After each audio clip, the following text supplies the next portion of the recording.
किंतु कोमलता की वह कली, सखी नीरवता के कंधे पर डाले बाँ, छाह सी अंबर पथ से चली। नहीं बजती उसके हाथों में कोई वीणा, नहीं होता कोई अनुराग राग आलाप। नुपुरों में भी रुंझुन रुंझुन नहीं, सिर्फ एक अव्यक्त शब्द सा चुप चुप चुप है गूंज रहा सब कहीं।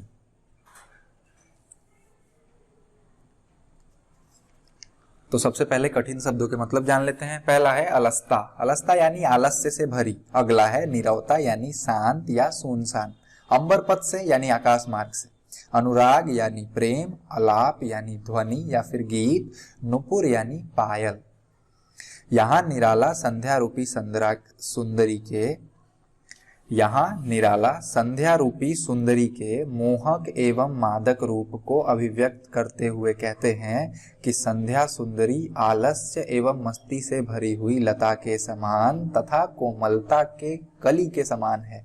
वह अपने सखी नीरवता के कंधे पर बाह रखकर छाया के समान आकाश पथ से चुपचाप चली आ रही है। संध्या के समय वीणा के स्वर मंद पड़ जाते हैं, अतः संध्या नायिका के हाथ में वीणा भी नहीं बज रहा है और न ही वह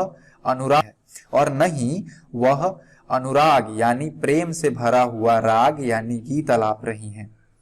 उनके नुपुरों के रुंझुन रुंझुन की शब्द भी नहीं आ रही। प्रकृति में सर्वत्र यानी चारों तरफ मौन वातावरण व्याप्त है। केवल एक अव्यक्त शब्द चुप चुप चुप हर कहीं गूंज